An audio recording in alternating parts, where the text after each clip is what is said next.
اعوذ باللہ من الشیطان الرجیم بسم اللہ الرحمن الرحیم الصلاۃ والسلام علیک یا سیدی یا رسول اللہ وعلی آلک واصحابک یا سیدی یا حبیب اللہ۔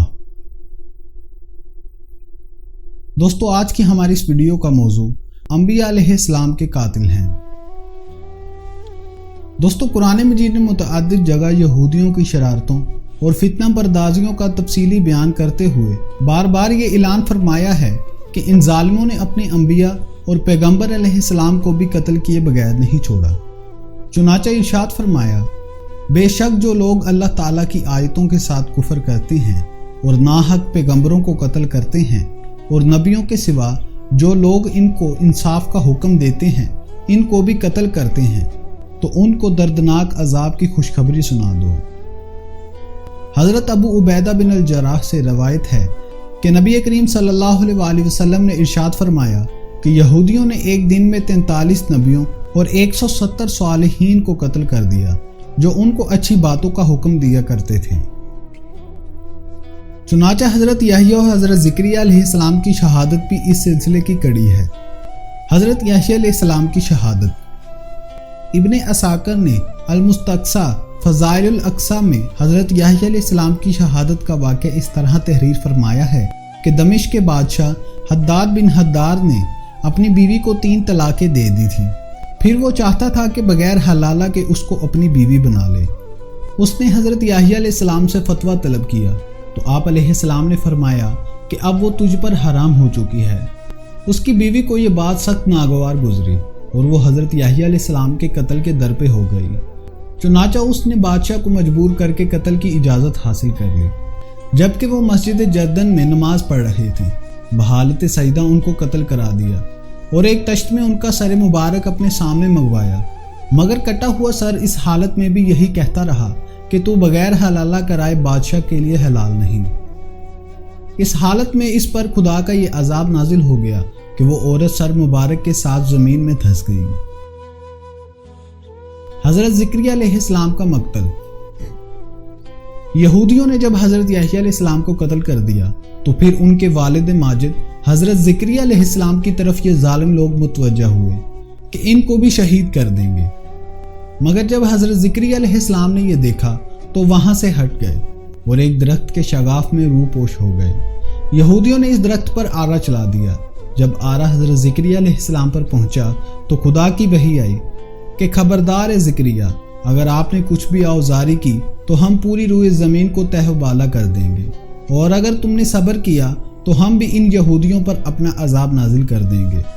چنانچہ حضرت زکریا علیہ السلام نے صبر کیا اور ظالم یہودیوں نے درخت کے ساتھ ان کے بھی 2 ٹکڑے کر دیے۔ اس میں اختلاف ہے کہ حضرت یحییٰ علیہ السلام کی شہادت کا واقعہ کس جگہ پیش آیا۔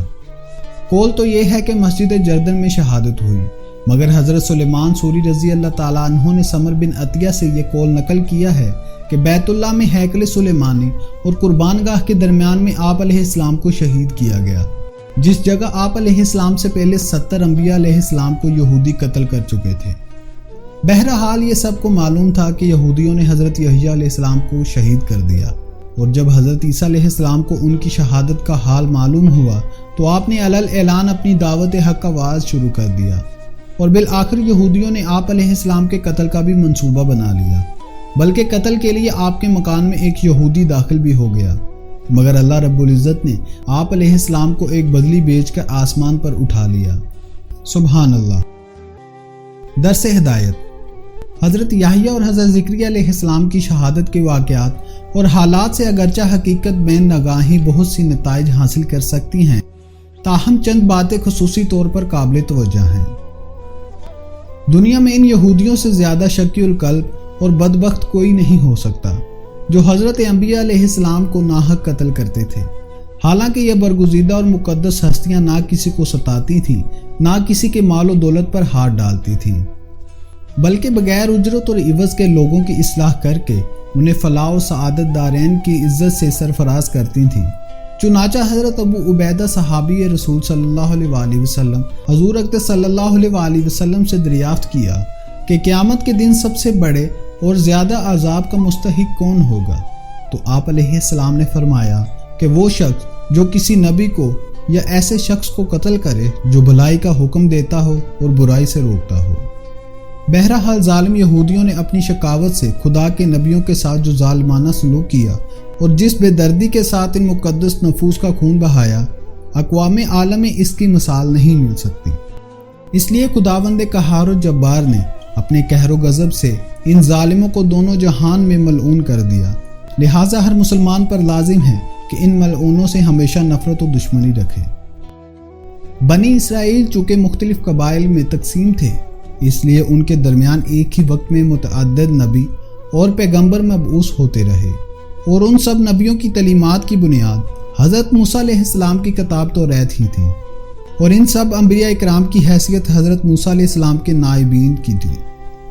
علماء اکرام کو اپنی زندگی کے آخری سانس تک حق پر ڈٹ کر اس کی تبلیغ کرتے رہنا چاہیے، اور حق کے معاملے میں اپنی جان کی بھی پرواہ نہیں کرنی چاہیے۔ جیسا کہ آپ نے پڑھ لیا کہ سر کٹ جانے کے بعد بھی حضرت یحییٰ علیہ السلام کے کٹے ہوئے سر سے یہی آواز آتی رہی کہ 3 طلاقوں کے بعد بغیر حلالہ کرائے عورت سے اس کا شوہر دوبارہ نکاح نہیں کر سکتا۔ واللہ تعالی عالم۔ تو دوستو، اس طرح آج کی ہماری اس ویڈیو کا اختتام ہوتا ہے۔ امید ہے کہ آپ کو یہ ویڈیو پسند آئی ہوگی۔ پسند آنے کی صورت میں ہمارے چینل کو سبسکرائب اور ویڈیو کو لائک اور شیئر کرنا مت بھولیے گا۔ شکریہ۔